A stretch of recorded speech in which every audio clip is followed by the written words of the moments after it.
I don't know how to put into words the feeling of watching your world unravel, piece by piece, without even knowing it's happening. For 12 years, I thought Leona and I were solid. Sure, life wasn't perfect. Whose is? But we had routines, shared dreams, inside jokes. And I thought that meant something. It all began with a simple conversation over dinner, the kind that seemed unremarkable at first. Leona mentioned a party she was attending, hosted by one of her work friends. It wasn't unusual for her to be invited to these events. She had always been the social one in our relationship, the kind of person who could light up a room just by walking into it. I envied that about her. "What kind of party is it?" I asked, swirling the last of my iced tea in the glass. "Oh, just a little gathering. Nothing too exciting," she said, shrugging. But there was something in her voice, a slight hesitation, like she'd rehearsed those words. It wasn't the words themselves that caught me off guard. It was the way she avoided my eyes as she said them. "Maybe I could come along?" I offered casually, not wanting to sound too eager. Her reaction was immediate, almost defensive. "Oh, Conrad, you wouldn't like it. It's mostly work people, and you don't even know anyone there. It'll just be me talking shop all night." She gave me a quick smile, but it felt forced. I dropped the subject, but that strange feeling lingered. You know that sense you get when something is just off? Like the pieces of a puzzle you've never really noticed are suddenly refusing to fit together? That was how I felt in that moment. I didn't want to push her, though. I didn't want to be the paranoid husband. The next day, she seemed even more distant. It wasn't something I could put my finger on. A longer than usual pause before she answered a question. A sigh when she thought I wasn't paying attention. These small changes were subtle, almost imperceptible, but to me they were deafening. By Friday, the uneasiness had grown into something I couldn't ignore. I found myself replaying our recent conversations, analyzing every word and tone for meaning. Was I overthinking? Was this just in my head? Or was there something Leona wasn't telling me? The night of the party came faster than I expected. Leona got ready with an enthusiasm I hadn't seen in a long time. She wore a dress I'd never seen before, one that hugged her in ways I couldn't help but admire. But even in her stunning appearance, I noticed she was nervous. She kept checking her phone, her smile too bright, her laugh too loud. "You look beautiful," I said, hoping to lighten the mood. "Thank you," she replied. But her smile didn't quite reach her eyes. "I shouldn't be too late. Don't wait up." That last part stung more than I cared to admit. Why wouldn't I wait up? Wasn't that what we did? Wait for each other. No matter what? But I let it slide, not wanting to ruin her evening. I kissed her goodbye, and as I watched her leave, that sinking feeling in my chest grew heavier. Alone in the house, I tried to distract myself. TV, reading, even cleaning the kitchen. But nothing worked. My thoughts kept circling back to the way she looked at me before she left. It wasn't guilt or sadness. It was something else entirely, something I couldn't name. By midnight, I couldn't sit still anymore. I grabbed my jacket and decided to take a drive. I told myself I just needed fresh air. But I knew deep down I was hoping to stumble across an answer to a question I hadn't even asked yet. When I found myself parked outside the venue of her party, my hands gripped the steering wheel tightly. I hadn't planned on coming here. It just happened. The building was as grand as the invitation had described. Tall columns, glowing lights, expensive cars lining the driveway. I felt out of place just sitting there. And then I saw her, Leona, standing at the far end of the courtyard, laughing. She was with a group of people, and at first I couldn't make out their faces. But then one man stepped closer, and my breath caught in my throat. His hand rested on the small of her back, too familiar, too intimate. She didn't flinch or pull away. I didn't recognize him, but I recognized the way she leaned into his touch.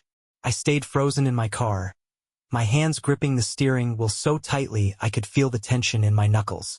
My mind raced with questions I didn't have answers to. Who was that man? Why was he touching her like that? And most importantly, why did she let him? For a moment, I considered driving away. I could pretend I hadn't seen anything, let the evening pass, and convinced myself it was nothing more than a friendly gesture. But deep down, I knew I wouldn't be able to live with that uncertainty. So, instead, I did something I never thought I'd do. I decided to follow her. I got out of the car, making sure to stay far enough away to avoid being seen. The night air was cold, but I barely felt it as I trailed behind her and the group. They entered the building together, their laughter echoing through the grand entrance. I hung back, trying to steady my breathing, and slipped inside after them. The venue was breathtaking, with its high ceilings, ornate chandeliers, and polished floors. It was the kind of place you'd only see in magazines or movies, and yet it felt suffocating. The guests, dressed in their finest, mingled effortlessly, their voices a hum of sophistication and wealth. But I wasn't here for the ambience. I scanned the room and found Leona almost immediately. She stood out like a beacon in her emerald green dress, her back to me as she spoke to the man who had his hand on her earlier. He was tall, with an air of confidence that bordered on arrogance.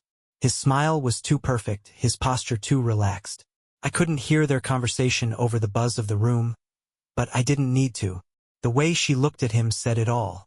It wasn't the way she looked at me anymore. My stomach churned as I watched them.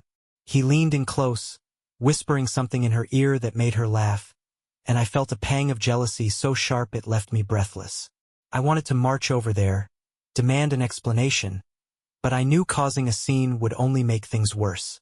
So, I stayed in the shadows, observing, trying to piece together what was happening. As the evening wore on, I began to notice the subtle dynamics of the party. It wasn't just a work gathering or a simple social event. There was an undercurrent to the interactions, a familiarity between the guests that didn't feel professional. Couples were paired off in quiet corners, their conversations too close, their touches too lingering. It was like stepping into a world I didn't understand, one that Leona had kept hidden from me. I wanted to leave. Every fiber of my being screamed at me to walk out the door and never look back. But I couldn't. Not yet. I needed to know the truth, even if it shattered me. Eventually, Leona and the man, Evan, as I overheard someone call him, made their way toward a more secluded area of the venue. My heart pounded as I followed, careful to keep my distance.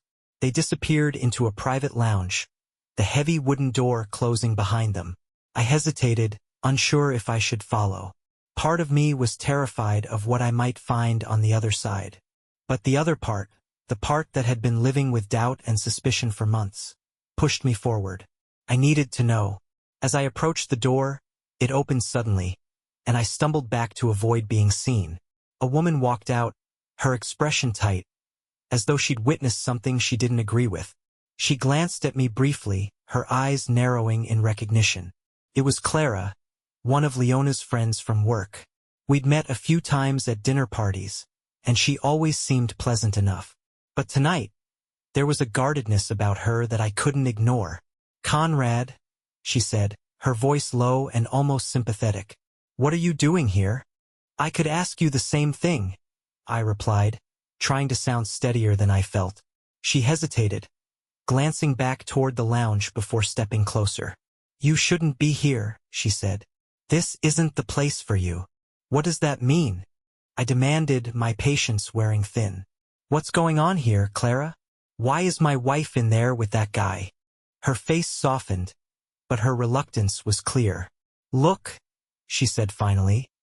"You're not going to like what you find if you go in there. Trust me." Her words hit me like a punch to the gut. "Just tell me," I said, my voice barely above a whisper. Is she cheating on me?" Clara didn't answer right away. She looked at me, and in that moment, I saw pity in her eyes. "You deserve to hear it from her," she said.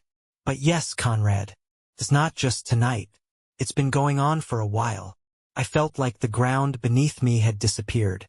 My legs wobbled, and I leaned against the wall for support. My mind raced with images of Leona, the life we'd built together, the promises we'd made. How could she do this? How could she betray me like this? "I'm sorry," Clara said softly before walking away, leaving me alone in the hallway. I stood there for what felt like an eternity, staring at the door to the lounge. I didn't know what I'd do next, but one thing was certain. My life would never be the same after tonight. The hallway seemed to stretch endlessly as I stood there, staring at the heavy wooden door. Clara's words echoed in my mind. It's not just tonight. It's been going on for a while. Those words carried a weight that pressed down on my chest, making it hard to breathe. Couldn't just leave. Walking away would mean living with the unanswered questions, the doubt, and the torment of not knowing the full truth. If I left now, I'd never be able to look myself in the mirror again. I needed to see it for myself, no matter how much it hurt. With trembling hands, I pushed the door open slightly and peeked inside. The room was dimly lit, furnished with plush couches and elegant decor that screamed exclusivity. At first, I couldn't see them, but then I heard the faint murmur of voices. My heart pounded as I stepped in further, careful not to make a sound. There they were, sitting close on one of the couches. Leona had a glass of wine in her hand, her body angled toward Evan. He leaned in, his face mere inches from hers, speaking in a low voice I couldn't quite make out. Her expression was one I hadn't seen in years, soft, engaged, and utterly focused on him. It was the way she used to look at me. I felt a wave of nausea as I watched. My mind screamed at me to storm in and demand answers, but my body stayed frozen. Instead, I leaned against the wall, hidden by the shadows, and listened. It's getting harder to keep this quiet, Evan said, his voice smooth and confident. Leona sighed, swirling the wine in her glass. I know, but he doesn't suspect anything. He's too predictable. As long as I play my part, he won't figure it out. I flinched as if her words were a physical slap. Predictable. That was how she saw me? A safe, oblivious husband who didn't have the brains to notice what was right in front of him? Evan chuckled. You're sure about that? He showed up tonight, didn't he? Leona froze, her eyes narrowing. What are you talking about? He's here, Evan said. I saw him earlier. I thought you knew. Leona's face went pale, and for a brief moment, I saw something in her expression that looked like guilt, but it quickly morphed into frustration. You're joking. I'm not. He was in the main hall when I arrived. You didn't invite him, did you? Of course not, she hissed. Why would I do that? I leaned further into the shadows, my pulse racing. They knew I was here. What was I supposed to do now? Should I confront them? Walk away? I felt trapped, as though the walls were closing in around me. Leona set her glass down and stood up abruptly. I need to find him, she said, her voice tense. If he's here, it could ruin everything. What are you going to say? Evan asked, standing as well. You can't exactly tell him the truth. I'll handle it, she snapped, brushing past him and heading for the door. Panic surged through me as I realized I had nowhere to go. If she opened the door, she'd see me standing there. My heart hammered in my chest as I quickly slipped into the adjoining hallway, just in time to avoid her. I pressed myself against the wall, holding my breath as she walked past, her heels clicking against the polished floor. Evan stayed behind in the lounge, pouring himself another drink. He looked relaxed, completely unfazed by the situation. It made my blood boil. This man, this stranger, was tearing apart my marriage, and he didn't even care. Once Leona was out of sight, I stepped back into the lounge. The sound of the door closing made Evan turn around, and for a brief moment, surprise flickered across his face. But it was gone as quickly as it came, replaced by a smug, knowing smile. Well, he said, setting his glass down on the table. I guess the cat's out of the bag. I stood there, fists clenched, every muscle in my body taut with anger. How long? I demanded, my voice low and shaking. How long has this been going on? Evan raised an eyebrow, as if he were amused by my question. Does it matter? Yes, it matters. I snapped, taking a step closer. You've been sneaking around with my wife, lying to me, and you think it doesn't matter? He shrugged, completely unbothered. Look, Conrad, I'm not going to apologize. Things like this happen. People grow apart. You and Leona, you've been coasting for years, haven't you? She deserves more than that. More than what? I shot back. A husband who loves her? A life we built together? What gives you the right to decide what she deserves? Evan smirked, and I wanted nothing more than to wipe that expression off his face. You're angry. I get it. But maybe you should take a good, hard look at yourself. Ask why she felt the need to find something else. His words hit me like a punch to the gut. For a moment, I couldn't speak, couldn't think. Was he right? Had I been so blind to my own shortcomings that I'd pushed Leona away without even realizing it? No, I said firmly, shaking my head. This isn't on me. You're the one who crossed the line. You're the one who came into my life and destroyed everything. Evan sighed, as if he were tired of the conversation. Believe what you want, Conrad. But if you want my advice, walk away. Don't make this harder than it needs to be. I stared at him, my chest heaving, a million thoughts racing through my mind. But before I could respond, the sound of approaching footsteps caught my attention. Leona was coming back. I turned and left the lounge without another word, my heart pounding as I disappeared into the crowd. I wasn't ready to face her. Not yet. But one thing was clear. This wasn't over. I barely made it out of the lounge before Leona's voice called out from behind me. Conrad. I froze mid-step, my stomach twisting into knots. Her tone wasn't warm or affectionate. It was sharp, almost alarmed. She hadn't expected to see me here.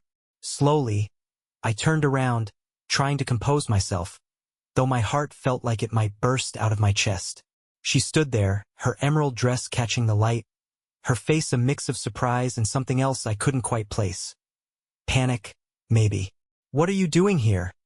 She asked, her voice low but urgent, as though she didn't want anyone else to overhear. I stared at her, struggling to find the right words. I could ask you the same thing, I replied, my voice steadier than I expected. What exactly is this party, Leona? Because it doesn't look like the work gathering you made it out to be. Her lips parted slightly, but no words came out.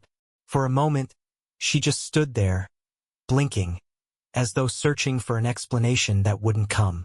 I wanted to surprise you, I continued, my voice rising despite myself. I thought maybe we could spend some time together, reconnect.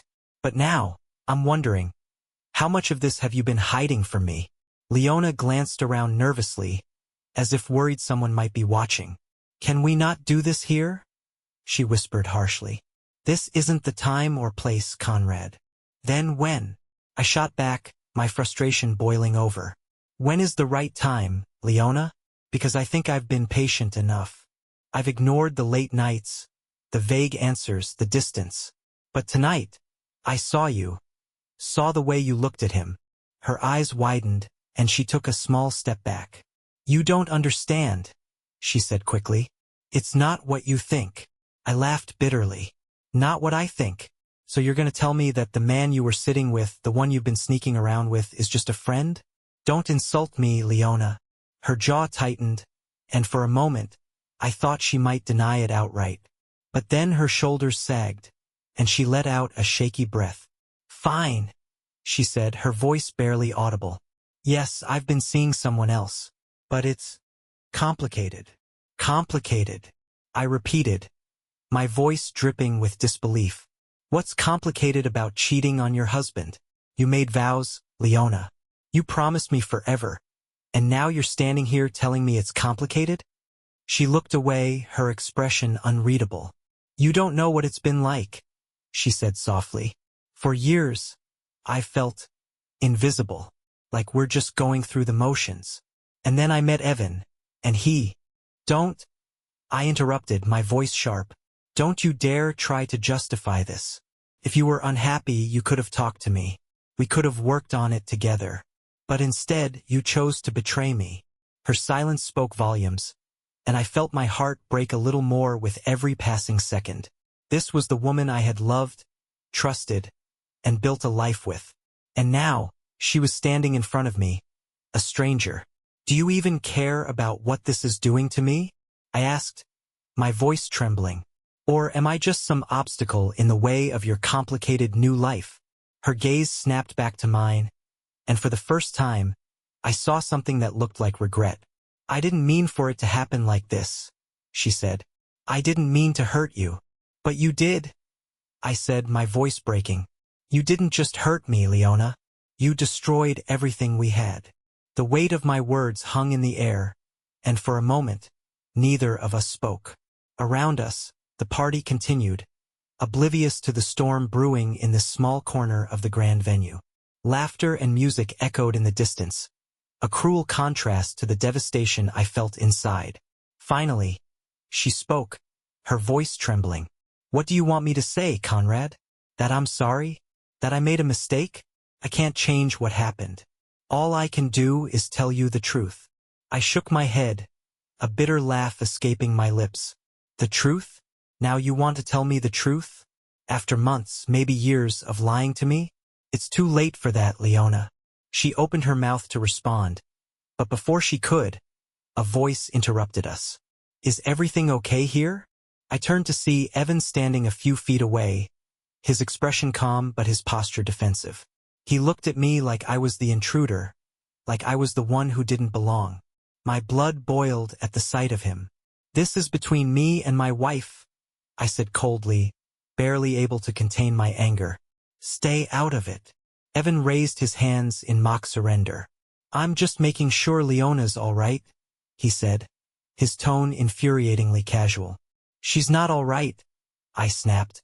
"And neither am I. But I guess that doesn't matter to you, does it? You've already gotten what you wanted." Evan's smirk returned, and I felt my fists clench at my sides.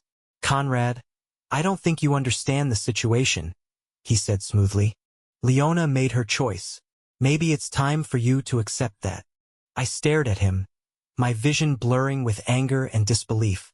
I wanted to yell, to scream, to do something, anything, to make him feel even a fraction of the pain I was feeling. But I knew that wouldn't change what had already happened. Instead, I turned back to Leona, my voice trembling with emotion. "You made your choice," I said quietly. "Now I'll make mine." With that, I walked away, leaving her and Evan standing there. The sound of their voices faded into the background as I made my way through the crowded venue, my chest tight with grief. I didn't know where I was going or what I would do next. All I knew was that the life I thought I had was gone, and I was left to pick up the pieces. As I walked out of that grand venue, the cold night air hit me like a slap. It was a stark contrast to the warmth inside, but I welcomed it. My head was spinning, my chest tight, and my thoughts raced in every direction. I couldn't even process what had just happened. The betrayal, the lies, the sheer audacity of it all. It was too much. I got into my car and gripped the steering wheel, trying to steady my breathing. The image of Leona and Evan together was burned into my mind, replaying like a broken record. Her words echoed in my ears. "It's complicated. How could she say that? How could she reduce everything we had to something so trivial?" I started the car, not knowing where I was going but knowing I couldn't stay there. As the engine roared to life, a wave of anger surged through me. I slammed my hand against the steering wheel, the horn blaring into the empty street. I wanted to scream, to let it all out, but instead, I just drove. The city lights blurred as I sped through the streets, my mind a chaotic mess. I didn't even care where I was going. I just needed to get away, to put distance between myself and the nightmare I had just walked out of. Every mile felt like a futile attempt to escape the reality that had been forced on me. Memories of Leona flooded my mind as I drove. Our wedding day, the way she used to laugh at my dumb jokes, the quiet mornings we spent sipping coffee together. It all felt like a cruel joke now, like someone had ripped the foundation out from under me while I wasn't looking. And then there was the question that wouldn't stop nagging at me. What now? I had no answers, no plan, and no idea how to move forward. All I knew was that nothing would ever be the same again. I drove aimlessly for what felt like hours, the city fading into the darkened suburbs and then into stretches of quiet, empty roads. The only sound was the hum of the engine and the occasional crackle of the tires on gravel. The silence was unbearable, but I didn't dare turn on the radio. Music, news, even the sound of someone's voice. It all felt wrong. I needed the quiet, even if it felt like it was crushing me. My mind wouldn't stop spinning. Every moment of my life with Leona replayed itself like an uninvited movie reel. I remembered the first time I saw her. She'd been wearing that ridiculous yellow scarf that she claimed was lucky, laughing with her friends in a coffee shop. I thought she was the most beautiful woman I'd ever seen. How had we gone from that moment to this? I pulled the car over onto the side of the road, parking in front of an empty field. The cold wind seeped through the cracks in the door as I stepped out, leaning against the hood. The stars were faint against the dark sky, their distant glow almost mocking. I kept asking myself over and over, why? Was it me? Was I not enough? The doubts crept in, sinking their claws into my already battered self-esteem. Maybe I'd missed something. Maybe I'd become complacent, too comfortable, and Leona had been looking for the spark I'd failed to provide. But no matter how much I tried to rationalize it, nothing justified her betrayal. My chest tightened as I replayed her words. You don't understand. She was right, I didn't. How could I? How could someone who claimed to love you do something so cruel, so heartless? A single tear rolled down my cheek, and I wiped it away angrily. I wasn't the kind of man who cried. But tonight, I felt like a stranger to myself. The pain, the confusion, the helplessness. It was overwhelming. I stayed there for a while, staring at the empty field and letting the cold air numb my face. There was no clarity, no sudden epiphany. Just the crushing realization that the life I thought I had no longer existed. Eventually, I climbed back into the car. My phone buzzed in the cup holder. I hesitated before picking it up, dreading what I might see. It was a text from Leona. Please come home so we can talk. Talk? About what? How she'd lied to me for months, maybe longer. How she'd chosen someone else while I was left in the dark. I stared at the screen, my thumb hovering over the keyboard. For the first time, I had no idea what to say. I stared at Leona's message for a long time, my fingers frozen above the screen. Please come home so we can talk. Talk? About what? There was nothing left to say that wouldn't make my blood boil. She had already said everything with her actions. A part of me wanted to ignore her, to leave her waiting, wondering where I was and what I would do next. But another part of me, the part that still clung to the remnants of the life we built, wanted closure. I needed to hear whatever excuse she had, if only to confirm what I already knew, that this marriage was over. With a deep breath, I put the car in drive and headed home. The entire way there, my pulse was a steady drumbeat in my ears. I kept rehearsing how the conversation might go, what I might say. Would I lash out? Would I demand answers? Or would I just listen and walk away? When I finally pulled into the driveway, I hesitated. The lights in the house were still on, a soft glow spilling out from the living room window. She was waiting. I exhaled slowly, bracing myself for whatever was about to happen, then stepped out of the car. The second I walked through the front door, I saw her standing in the middle of the living room, still wearing that emerald green dress. Her makeup was slightly smudged, and her expression was unreadable, somewhere between guilt and exhaustion. You came, she said softly. I closed the door behind me but didn't move any closer. Say what you need to say, Leona. She swallowed hard, looking down at her hands. I know what you saw tonight. I know how it must have looked. I let out a bitter laugh. How it must have looked. I don't need you to explain what I saw, Leona. I was there. I heard you. She winced, closing her eyes for a moment before nodding. Okay, then you know I never meant for this to happen. There it was. The same excuse everyone gives when they get caught. You meant for it to happen the moment you made the choice to be with him, I said, my voice calm but firm. You meant for it to happen every time you lied to me. So don't stand here and pretend you had no control over it. Tears welled in her eyes, but I wasn't sure if they were for me or for herself. I was unhappy, Conrad. I felt like we were just existing, like I was losing myself. I clenched my jaw. And instead of talking to me, instead of trying to fix what we had, you ran to him? She looked away as if ashamed. But I wasn't sure she was ashamed of what she did, or just ashamed that she got caught. Silence stretched between us, heavy and suffocating. I waited, giving her a chance to say something, anything that might change how I felt. But nothing came. Finally, I exhaled sharply and shook my head. I don't need to hear any more, Leona. I came because I thought I wanted an explanation. But now I realize I don't. I don't need to know why you did this. I just need to know that I'm done. Her eyes widened slightly. Conrad, please. No, I held up a hand. You made your choice. Now I'm making mine. I turned and walked toward the stairs, my legs heavy, my chest tight. I wasn't sure what my next step would be, whether I'd leave tonight or in the morning. But one thing was clear. I wasn't staying in this marriage. Behind me, Leona let out a quiet sob, but I didn't stop. For the first time in months, maybe even years, I felt something close to certainty. It was over. I barely slept that night.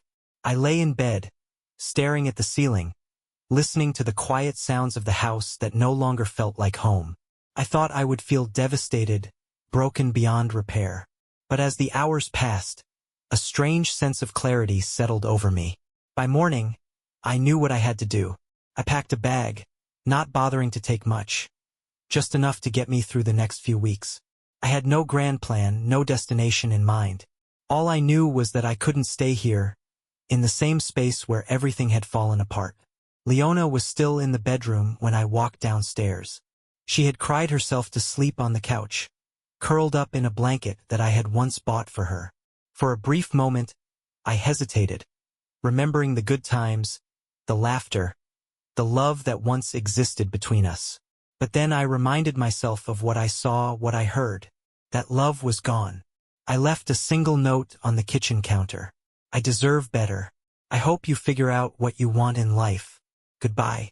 And with that, I walked out the door, leaving behind a life that no longer served me.